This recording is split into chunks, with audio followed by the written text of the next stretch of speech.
உடன் பிறவாத சகோதர சகோதரிகள் அனைவருக்கும், வருங்கால வாலிபர்களுக்கும், எதிர்கால இளம் சிங்கங்களுக்கும், காலையில் காடு சென்று மாலையில் வீடு திரும்பி இந்த மண்ணை எல்லாம் பொன்னாக மாற்றக்கூடிய எனதருமை அன்பு சார்ந்த விவசாய பெருங்குடி மக்களுக்கும், நாடு போற்றுகின்ற பெருந்தலைவர்களுக்கும் மற்றும் விழா கமிட்டியாளர்கள் அனைவருக்கும், நாடகத்தை நடத்தி கொண்டிருக்கும் மாபெரும் அன்பு சார்ந்த கிராமத்தார்களுக்கும், இந்த நாடகத்தை காண வருகை தந்துள்ள சுற்று வட்டார நாடக கலா ரசிக பெருமக்கள் அனைவருக்கும், நாங்கள் நடத்தி கொண்டிருக்கும் இந்த நாடகத்தில் எங்களையும் அறியாமல் சொற்குற்றம், பொற்குற்றம், இசைக்குற்றம், நடிப்பின் குற்றம், அபிநய குற்றம் ஆகிய எந்த ஒரு குற்றம் இருந்தாலும் குற்றம் என்பதை நீக்கி குணம் என்பதை மட்டும் கைகொண்டு நாங்க 1000மோ 5000மோ எவ்வளவு தப்பு செய்யறோமோ அவ்வளவு தப்புக்கு தக்கன ஊர்ல காசு கண்ணியை மட்டும் பிடிச்சிடணும்ன்ற நினைப்பை மட்டும் உங்களுக்கு வந்துடக்கூடாது. ஏன்னா இன்னைக்கு வந்திருக்க நாங்க யாருமே தப்பு செய்யற ஆளுகளே கிடையாது.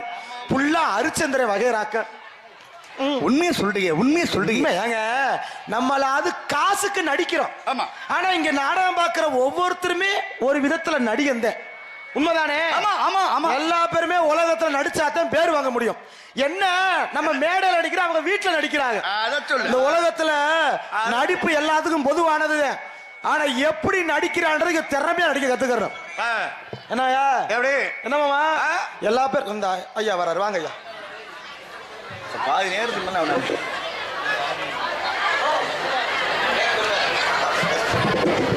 ஹலோ, இந்த நாடகத்திற்கு 6 மணி மெஸ் கொண்டிருக்கும் அன்பு மாமா டிஎம்ஏ அருண் அவர்களுக்கு நமது கிராம சார்பாக இங்கே பொன்னாடி கௌரவப்படுத்தினார்கள். மற்றும் மிருதக மெஸ் கொண்டிருக்கும் அன்பு மாப்பிள்ளை நமது சிவகங்கை மாவட்டம் ஏனாதி 5 நாடு கண்டெடுத்த என்ஆர் ஜெயராஜ் அவர்களுக்கு இங்கு பொன்னாடி எண்ணத்தை கௌரவப்படுத்தினார்கள். மற்றும் ஆல்ரோசுக்கு அன்பு தம்பி விருதுநகர் மாவட்டம் காரியாபட்டி அருகாமலுக்கு தண்டிநகர் எடுத்த எஸ்பிஎஸ் அழகர் அவர்களுக்கு பொன்னாடி அதை கௌரவப்படுத்துகிறார்கள். மற்றும் இங்கு தாளமிசு கொண்டிருக்கும் அன்பு சித்தப்பு காரியாபட்டி மாநகரம் அருகாமல் இருக்கும் கீழே காஞ்சிபுரம் மாநகர கண்டெடுத்த எஸ்பி ராமர் அவர்களுக்கு இங்கு சிறந்த முறையில் பொன்னாடை அணிவித்து கௌரவப்படுத்துகிறார்கள். இங்கு பப்பனாக நடிக்கும் மாப்பிள்ளை தகராஜ் அவர்களுக்கு விழாக்கள் சாராக பொன்னாடை அணிவித்து அரப்போன் மோதிரம் அடுத்த வருஷம். அதான் ஏங்க ஆர்டர் பண்ணிருக்கு. காசாக முக்கியம், அவங்க அன்பு தாங்க. என்னைக்கு எனக்கு நாடக உலகத்துல என்னைக்கு பப்பு நான் பவுடர் போட்டனோ அப்ப பிடிச்சி நான் வரக்கூடிய ஒரு அதிகபட்சமான ஊர் எதுனா அது கண்டாங்கிப்பட்டி கிராமம் தான். பார்த்தவங்க எல்லா பேருக்குமே தெரியும். என்னை வாழ வச்ச ஒரு கிராமம். எப்படினாலும் இந்த சுத்துல எங்கிட்டாலும் ஒரு முறை நான் வந்துருவேன். ஏன்னு கேட்டீங்கன்னா அந்த அளவுக்கு மந்த கருப்பு தச்சுருவா அருள் புரிஞ்சுக்கிருக்காரு. வாத்தா என்னத்தை அந்த ஆத்தா கொண்டு வருது. சரி வாங்கியா, இதெல்லாம் ஒரு பெரிய விஷயம்யா. பப்புனையும் ஒரு மனுஷனா மதிச்சு காசு கொடுத்த என்ன பார்த்தா ஆத்தாவுக்கு நெஞ்சார்ந்த இதயம் சார்ந்த நன்றித்தா. பார்த்து இறங்குத்தா, பார்த்து நன்றி. பார்த்து இறங்குத்தா. ஆமா, நாடகத்தை ஆரம்பிச்சாச்சு. ஏன்னா இந்த நாடகம் ஒரு சிறப்புக்குரிய நாடகம். என்ன நாடகம்னு நான் முதல் சொல்லிடுறோம்ல. ஏன்னா ஒரு சினிமா படத்துல எப்படி முதல் தலைப்பை சொல்றாங்களோ அதே போல நாடகத்தோட தலைப்பை நான் சொல்லி ஆகணும். ஹரிச்சந்திரா நாளைக்கு இன்னைக்கு நடக்கின்ற நாடகம் என்ன நாடகம் என்றால் குகுனி மணந்த குறிஞ்சி மலர் கந்த பெருமானின் காதல் திருமணம். This is a love story. இது ஒரு காதல் கதை. இங்க இருக்கவங்க எல்லாம் நினைக்கலாம் என்னடா முருக நாடகத்தை போய் இவன் காதல் நாடகம்னு சொல்றானேன்னு. உண்மைக்குமே முருகப்பெருமானே வள்ளிய காதல் பண்ணித்தான் கல்யாணம் பண்ணிருக்கார். நீங்க எல்லாருமே புள்ள பெரியவங்களா இருக்கீங்க. உங்ககிட்ட எல்லாரும் ஒரு விஷயம் சொல்றேன் கேளு. நீங்க எல்லாரும் கவனிச்சு பாத்தீங்கன்னா தெரியும். இந்த நாடகத்துல பெஸ்டிக்கார மாமா அவர்களே சொல்லுங்க, இந்த நாடகத்துல கதாநாயகன் யாரு? கதாநாயகன் யாருன்னா நீங்க தாங்க. நாடகத்துல கதாநாயகன் முருகப்பெருமான் தான். முதல் நாடகத்தை யாரு முதல்ல வரும்? அது கோமாளி நாய். நான் தான் வர்றேன். நான் கோமாளி தாங்க. அதுக்கு நாயகிங்க நாய் நன்றி உள்ளதுங்க. நான் ஒரு காமெடி பேசுறேன் சொல்றேன். மெயின் ஆள்ல உள்ள கிடக்காக. இந்த நாடகத்துல கதாநாயகி முருகன், கதாநாயகி வள்ளி. நான் ஒரு விஷயம் கேட்கிறேன், முருகன் வந்து கடவுளா சாதாரண மனுஷனா? நீ இப்ப சொல்ற கடவுள் தான். கடவுளா இருந்து இன்னைக்கு கடவுளா தான் இருக்காரு. மனிதனா வந்து இருக்காரு. சரி, என்ன வாகனக்கு தெரியுமா ஆச்சுக்கிட்டு. அதனால இந்த நாடகத்துல இல்லப்பா, நாடகத்துல வெளி திரும்ப நேரத்துல கண்டிப்பா முருகனா இருந்து மனிதன ரூபத்துல வந்து இப்ப திருப்பி முருகன் வருவார். வள்ளியே இங்க அதை நீங்க ஒரு விஷயத்தை எல்லாரும் கவனிச்சு பார்க்கணும். எப்படி? முருகன் வந்து கடவுள் தானே. ஆமா. அவர் நினைச்சிருந்தா வள்ளி முன்னாடி போய் நின்னு நான் தான் முருகன் வந்திருக்கேன் வள்ளி என்ன கெட்டிக்க அப்படின்னா வள்ளி வேணாம்டா சொல்லியிருக்க போறாங்க. கெட்டிக்க இருப்பாங்க. அதை விட்டு போட்டு ஒரு முருக கடவுள் வேலை மனக்கட்டு காட்டுக்குள்ள போய் நான் மான தேடி வந்தேன் அதை தேடுன்னு பொய்ய சொல்லி கடைசியில வள்ளிய காதலிச்சு கல்யாணம் பண்றாரு. ஏப்பா முருகனுக்கு தேவையா காடு மேடு சுத்தணும் இருந்தாலும் சுத்தி இருக்கார். இதனால முருகன் மனுஷங்களுக்கு சொல்லக்கூடிய விஷயம் என்னவென்றால் கடவுளாகவே இருந்தாலும் காதலிக்க ஆரம்பிச்சுட்டா பொம்பளை முன்னாடி நாயாத்தான் தெரியணும். ஏப்பா இது எனக்கு இந்த விஷயம் தெரியாம போயிருச்சு. ஒரு விஷயம் கவனிங்க, கடவுள் தெரிஞ்சது அவர் பொண்டாட்டிக்கு, நம்ம ஆளுங்க தெரிஞ்சது ஊர் பையன் பொண்டாட்டிக்கு. ஏப்பா இதெல்லாம் ஒரு பழப்பா? என்ன நினைச்சா வாந்தி வருது. ரங்கராஜ் அப்படிலாம் சொல்லாதீங்க. அப்படி இல்ல தம்பி, முருகப்பெருமான் நாயமா தான் பண்ணிருக்காரு. என்னடா பண்ணாரு? அவர் நாயா பொம்பளை முன்னாடி தெரிஞ்சனாலவே சரி நம்மள நாயா நாடகம் ஆட விட்டுருக்காரு. அவராது பொண்டாட்டிய கெட்டுனாரு. நிறைய பேருக்கு பொண்ணு கிடைக்கல நாசமத்து போறவனே. நம்மளுக்கு என்ன மாமா ஒரு விஷயம் எல்லாம் கவனிங்க. சொல்லுங்க. ஏன்னா இப்ப கட்டுன பொண்டாட்டிய விட வப்பாட்டி வச்சுக்கிறது ஸ்பேஷன் ஆகி போயிருச்சு. என்ன சொல்றீங்க? பொண்டாட்டிக்கு 100 ரூபாய்க்கு நூல் சேலை எடுத்து கொடுப்பான், ஆனா வப்பாட்டிக்கு 5000 ரூபாய்க்கு பட்டு சேலை எடுத்து கொடுப்பான். ஏப்பா பாத்ரூமுக்குள்ளே குத்த வச்சு உட்காந்துருப்பாங்க. அவன் புருஷன் போக டம்முன்னு தம்பி ஓடிவான். ஏப்பா அப்படி என்னத்த கண்டாங்க? யாருக்கு தெரியும்? வப்பாட்டி வைக்கிற ஆளெல்லாம் பார்த்தா எனக்கு அப்படியே பொசு பொசுன்னு வருது. நீங்க எல்லாம் கவனிச்சு பாருங்களேன். இந்த வப்பாட்டி வைக்கிற ஆளு கருப்பு கலர்ல சட்டை போட்டு பெட்டி கூட வாசிக்கலாம். நீங்களும் அந்த சட்டை இல்ல, இது கருப்பு இல்ல, இது ப்ளூ கலர். Blue colour. சரி சரி. ஏ குத்தமல நெஞ்சு குரு இருக்கு மாமா. இதெல்லாம் இயல்பு மாமா. இதெல்லாம் இப்போதைக்கு ட்ரெண்டிங்ல ஓடிக்கு இருக்குது. ஆனா ஒரு விஷயம் என்ன, இப்ப இந்த உள்ள காலத்துல வப்பாட்டிய கூட நம்பிடலாம், பொண்டாட்டிய தாங்க நம்ப முடியல. என்னடா அப்படி சொல்ற? அப்புறம் இப்போ இங்கிட்டு சொல்ற.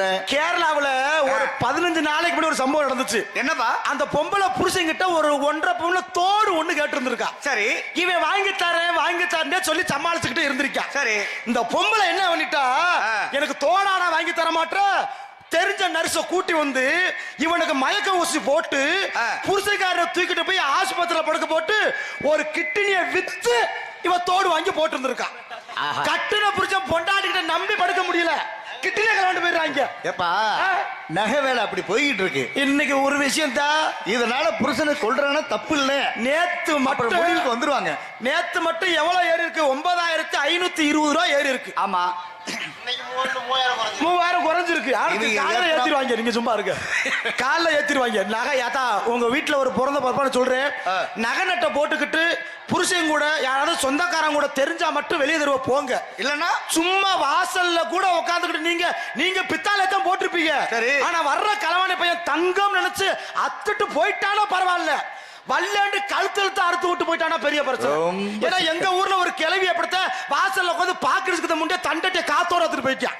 ஐயோ, அப்புறம் கடைசியில அறுத்துட்டு போய் அது பித்தால தண்டட்டியா இருந்திருக்குது.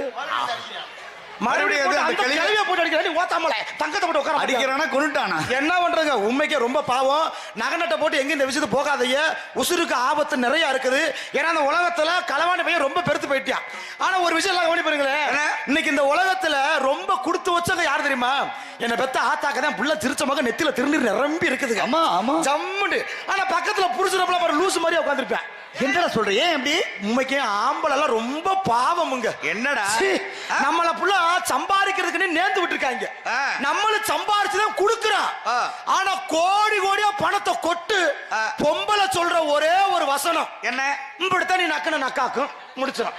ஒரே போடு. ஏன் முன்னாடியே சொல்றேன். அப்பா எந்த ஊர் போறேன்? என் வீட்டுல சொல்றேன். அதுல இன்னொரு விஷயம் அவங்க காலில் விழுந்து கேட்கிறேன், புருஷனை சண்டை கிண்ட போடுறதா இருந்தா அதுக்குன்னு ஒரு நேரத்தை ஒதுக்கி போடுங்க. இந்த நிறைய பொம்பளை ஆளு புருஷனுக்கு சோத்தை ஊத்தி வச்சிரும். ஆமா, குழம்பெல்லாம் ஊத்திரும். சரி, செம்புல தண்ணியெல்லாம் வச்சிரும். அப்பத்தே பசிக்குதுன்னு சோத்தள்ளி வாய்கிட்ட கொண்டு போவேன். அன்ன வரைக்கும் வாயை திறக்காதுங்க. இவன் கிட்ட சோத்தை கொண்டு போவேன்ல, இதுங்க கிளேசா கிளப்பம். சாப்பிடுங்க ஒண்ணு உங்ககிட்ட கேட்கணும்.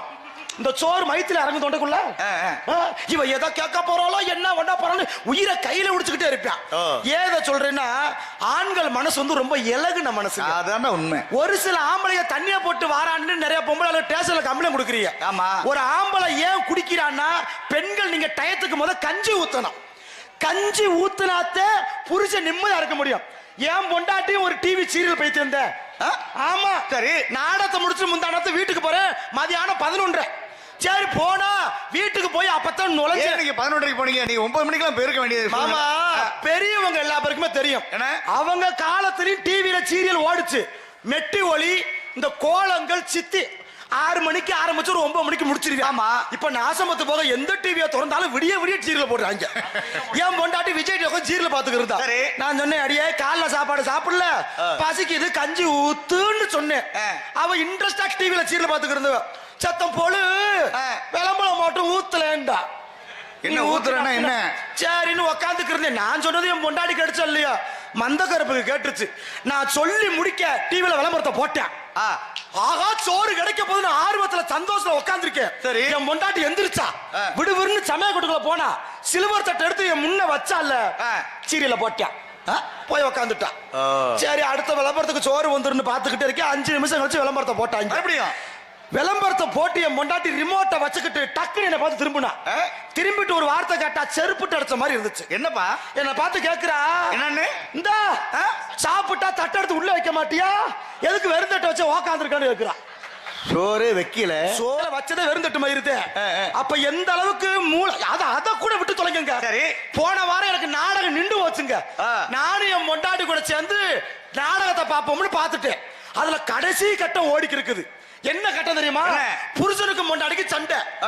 அவன் பொண்டாட்டிய அழிச்சு புட்டியா. சரி. இந்த பொம்பளை கோவப்பட்டு சேலைய கலட்டி காத்தாடியில தூக்கு போட்டு தொங்க போகுது. தூக்கு போட்டு கழுத்து இறுகிருச்சு. சரி. தொங்கிருச்சு. ஐயோ தொடரும்னு முடிச்சிட்டியா. போன வாரத்துல தொடரும்னு முடிச்சிட்டியா. சரி. நேத்து போய் டிவியை போடுறேன். சரி. இன்னும் அந்த முண்டை தொங்கிக்கிட்டு தான் இருக்கா, சாக மாட்டான். அப்ப உயிர் ஒரு வாரமாவா நீ தொங்குற? நாங்க உயிர் போச்சா போகலையா? போகலங்க. அவ தொங்குறதே ஒரு வாரம் போடுறாங்கன்னா மத்தது எத்தனை நாள் இழுப்பாங்க. யாத்தா உண்மைக்குமே ஆம்பளை அழகு ரொம்ப பாவம். அதனால டயத்துக்கு கஞ்சி ஊத்துங்க. அதே போல ஆண்களுக்கு ஒரு முக்கியமான விஷயம் என்னையா, இந்த நாடகம் பார்க்கின்ற கூட்டத்துல ஒரு சின்ன விஷயம் மட்டும் சொல்லிக்கிறேன். இந்த கதை நிறைய பேருக்கு தெரிஞ்சிருக்கு, நிறைய வாய்ப்பெல்லாம் இருக்கு. இந்த குடிக்கிறவங்கள குடிகாரன்னு சொல்லுவாங்க. ஆமா. ரொம்ப புல் போதுல இருந்தா சொல்ல பாத்தீங்களா? என்ன அருண் அவன்கிட்ட பேச்சு வச்சுக்கிறாதையா. அவனே கண்ணு முக தெரியாம குடிச்சு போட்டு திரியிறியா. சொன்னாங்க சொல்ல பாத்தீங்களா? ரொம்ப போதை ஆயிட்டா கண்ணு மூக்கு தெரியாம குடிச்சு போட்டு திரியிறானேன்னு சொல்லுவாங்க. அது என்ன கண்ணு மூக்கு தெரியாம குடிக்கிறது? கண்ணு முக ஓவர் தானே. அதுல ஒரு சின்ன கதை இருக்கு. என்னப்பா? ஒரு 2 செகண்ட் கதை கேளுங்க. இந்த கண்ணு மூக்கு தெரியாம குடிக்கிறதுனா என்னன்னா, ஒரு ஆள் இப்படித்தான் உடம்பு வலியா இருக்கேன்னு ஒயின் ஷாப்புக்கு தண்ணி அடிக்க போயிருந்திருக்கேன். சரி. ஒரு ஆப்ப வாங்கி குடிச்சு விட்டு வீட்டுக்கு திரும்புவோம்னு திரும்பினவன். சரி. புல் போதையில என்ன பண்ணிட்டியா, ஒயின் ஷாப்புக்கு முன்னாடி இடுப்போசர சாக்கடை ஒண்ணு ஓடிக்கு இருக்க. சரி. நம்ம ஆளு போதையில ஊட்டிய பிறக்க உள்ள டம்முன்னு கவுந்துட்டான். ஐயோ. இவன் கவுந்தா இவனுக்கு முன்னாடியே இந்த சாக்கடைக்குள்ள இன்னொருத்த உள்ள விழுந்து கிடக்குறான். சரி.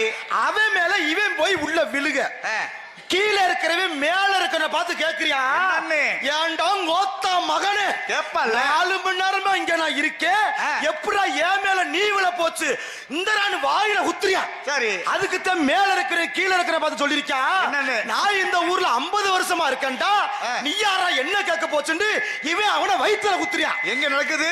அவன் 50 வருஷம் இருக்க முடியா. கீழே இருக்கிறவன் நான் இந்த ஊர்ல 25 வருஷமா இருக்கேன்டான்னு அவன் இவனை குத்துறியா. 2 பேரும் மாறி மாறி குத்துறாங்க. சண்டை எங்க நடக்குது? அந்த சாக்கடைக்குள்ள மயிருக்குள்ள நடக்குது. அப்படி சொல்லுங்க. அப்ப இந்த 25 வருஷக்காரன் 50 வருஷ கதை பத்தி கேட்டானா, யோ நீ இந்த ஊர்ல 50 வருஷமா இருக்கேன்னு சொல்றியா, இந்த ஊர்ல நீ எந்த தெருவியா, நல்ல ஆம்பளை ஓ தெருவா சொல்றா, ஓ தெருவா சொல்றா அப்படின்னு கேட்க.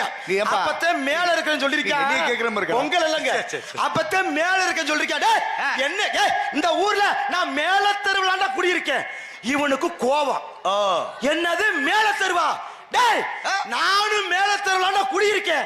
அது எப்படா ஏன் தெருவுக்குள்ள இருந்துகிட்டு உன்னை நான் பார்க்காம இருந்திருப்பேன். டேய் நீ நல்ல ஆம்பளை மேல தெருவுன்றடா, மேல தெருவுல உன் வீட்டு நம்பர் என்னடா? ஏய் நான் 3ஆம் நம்பர் வீடுடா. இவனுக்கு கோபம் இன்னும் உச்சத்துக்கு போயிருச்சு. ஏன்னா இவன் வீட்டு நம்பர் 3 தான். எப்படா ஏன் வீட்டு நம்பர் நீ சொல்ல போச்சு, ஏன்டா ஓத்தா மானே அப்படின்னு 2 முண்டையும் குத்திக்கிட்டு கிட்ட பாக்குறாங்க. 2 முண்டையும் அப்பனும் மயனும். வீடு விளங்குமா? இதுதான் அப்ப யாரு மைய யாரு தெரியாம கண்ணு முக்கு தெரியாம குடிச்சு புட்டு இப்படி போதல தர்றது. எல்லாம் ஆட்களி சகஜம் சகஜம் ஆனா இன்னைக்கு ஒரு விஷயம் சொல்றேன், நானும் குடிப்பேன் இல்லைன்னு சொல்லல. இன்னைக்கும் எங்க அப்பாலாம் வந்தாருன்னா உடனே சரக்கு எடுத்து பின்னாடி மறைச்சு வச்சுக்கிருவேன். அப்பா அதாயா பெரிய மனிதன், அதான் நீ ஒரு சின்ன பையன் என்னது? அப்பா வராரு ஒரு மரியாதை. மரியாதை இல்ல, அதுல ஒரு கட்டை விடுன்னு அந்த முண்டை கட்டுக்கிருப்பேன். அவங்களுக்கு தெரியாது, உலக லோக்கல். குடும்பமே குடிகார பைய குடும்பமா? சும்மா இல்லைங்க, நாட்டின் குடிமகனுங்க. அதை அப்புறம் விட்டுருவோம். இப்ப நம்ம சாமி கதைக்கு வருவோமா? கதைக்கு வரும், கதைக்கு வரும். லவ் ஸ்டோரி போவோம். மந்த கருப்பு எல்லாத்தையும் காப்பாத்தும். உன் அருளால நம்ம ஊர் கண்டாங்கிப்பட்டி வாழ்கிற அன்பு மக்கள் எல்லாம் காப்பாத்தி இந்த நாடகம் பார்க்கின்ற அனைவரது குடும்பமும் பட்டி பெருகி பால்பானை பொங்கி நோய் நொடி இல்லாமல் அனைவருமே சந்தோஷமா இருக்கணும். என்னங்க சாமியை கும்பிட்டுருவோம்? கும்பிடுவோம்.